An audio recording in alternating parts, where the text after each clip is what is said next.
Oke, bismillahirrahmanirrahim. Assalamualaikum warahmatullahi wabarakatuh. Salam Pramuka. Apa kabar adik-adik semua? Kakak mengharapkan agar adik-adik selalu sehat.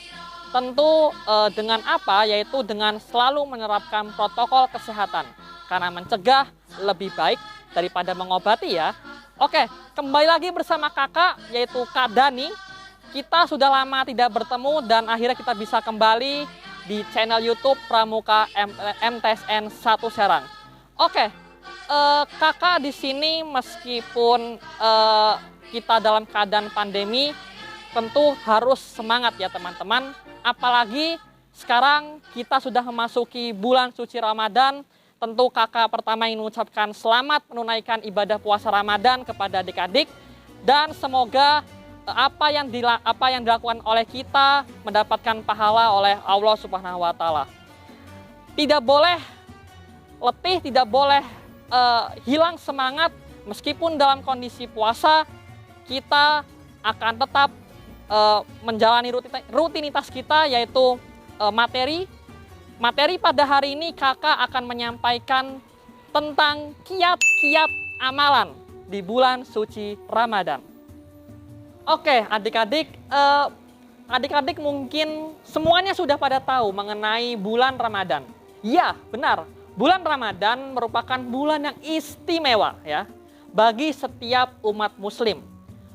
Umat muslim memperingati hari istimewa tersebut hanya 1 kali dalam setahun. Meski singkat, amalan yang akan didapat bila dilakukan di dalam bulan mulia yaitu bulan Ramadan ini sangatlah istimewa. Umat muslim berlomba-lomba untuk meningkatkan amalan ibadah mereka pada bulan yang sangat istimewa ini. Oleh sebab itu teman-teman, jangan sampai terlewat momen yang sangat dinanti-nanti ini. Karena bulan Ramadan ini adalah bulan yang penuh dengan kemuliaan. Bulan yang penuh dengan ampunan, bulan yang penuh dengan berkah dan juga rahmat. Oleh karena itu, adik-adik jangan sampai melewatkan momen ini ya. Jangan sampai menyia-nyiakan momen ini dengan hal-hal yang tidak berguna. Misalnya dengan bermain game online atau tidur seharian full tanpa melakukan ibadah apapun. Jangan sampai adik-adik. Nah teman-teman, apa saja sih amalan-amalan yang bisa dilakukan dalam mengisi bulan Ramadan? Yuk kita bedah satu-satu. Nah yang pertama adalah tadarus dan menghatamkan Al-Quran. Oke, nanti editor dikasih tulisannya ya. Bentar. Lah kan saya editornya. Oke, yang pertama adalah tadarus dan menghatamkan Al-Quran. Ya, salah satu amalan yang bisa dilakukan oleh adik-adik ketika puasa adalah dengan membaca sekaligus menghatamkan Al-Quran. Nah, momen Ramadan ini adalah momen yang tepat untuk adik-adik untuk melakukan rutinitas, yaitu melebihkan atau dalam hal membaca Al-Quran. Karena memang membaca Al-Quran ini adalah akan mendapatkan pahala yang begitu besar dari Allah Subhanahu wa Ta'ala. Bayangkan, 1 huruf saja diganjar oleh 10 kebaikan. Apalagi di bulan puasa yang dengan dibalas kebaikan berlipat-lipat atau dilipat gandakan oleh Allah. Maka dengan membaca Al-Quran ya, maka kita akan mendapatkan pahala yang begitu banyak, akan dilipat gandakan pahalanya oleh Allah Subhanahu wa Ta'ala. Nah, yang kedua adalah memperbanyak sedekah, bukan memperbanyak tidur. Nah, salah satu amalan lainnya di bulan puasa adalah memperbanyak sedekah.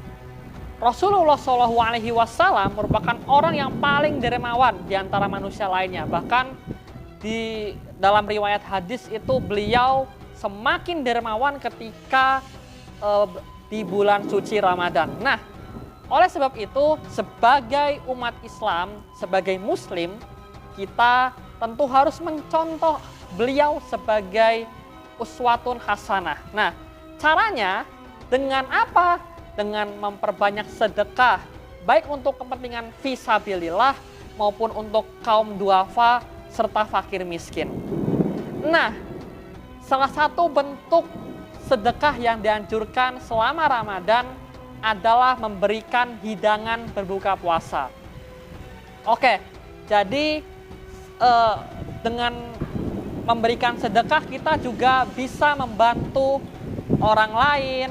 Ada nilai sosial, selain nilai pahala ada nilai sosial, yaitu saling membantu di antara sesama.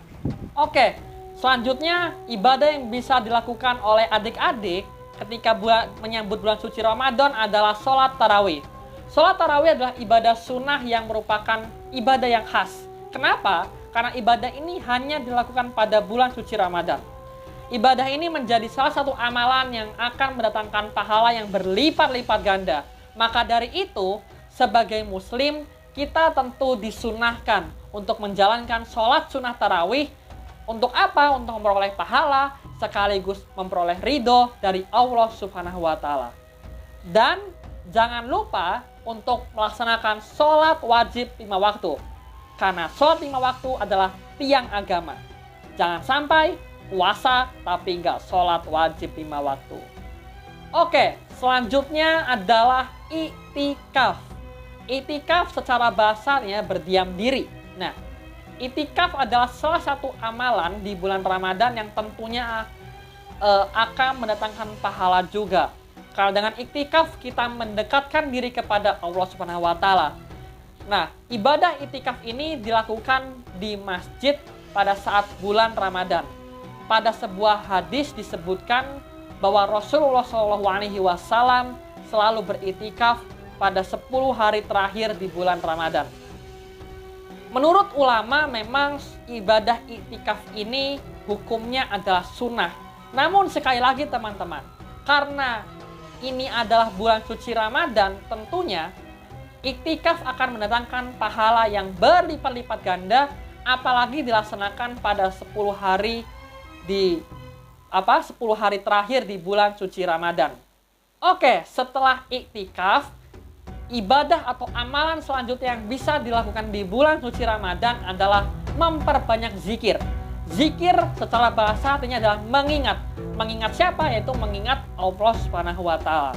Nah, tentunya kita semua tahu keistimewaan zikir setelah sholat misalnya. Nah, apalagi zikir ini dilakukan pada bulan suci Ramadan yang tentunya akan mendatangkan banyak pahala dari Allah Subhanahu wa Ta'ala.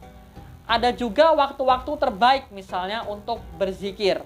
Misalnya ketika berpuasa hingga berbuka, ketika waktu malam, ketika sepertiga malam terakhir, ataupun ketika sahur.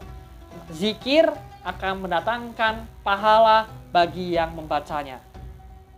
Nah, itu tadi amalan-amalan yang bisa dilakukan ketika ketika kita menjalankan ibadah puasa di bulan Ramadan. Nah, tadi kita juga sudah membahas tentang zikir ataupun tentang i'tikaf dan lain sebagainya ya. Mengingat Allah ya, bukan mengingat yang lain atau mengingat dia ya. Tidak, tetapi ibadah puasa Ramadan ini memang kita dituntut untuk semakin mendekatkan diri kepada Allah Subhanahu wa Ta'ala. Oke, mungkin cukup sekian materi pada hari ini. Semoga dapat bermanfaat khususnya bagi kakak dan juga kepada adik-adik, serta dapat diaplikasikan di dalam kehidupan sehari-hari. Cukup sekian, kakak pamit undur diri. Kurang lebihnya mohon maaf. Wassalamualaikum warahmatullahi wabarakatuh. Salam Pramuka.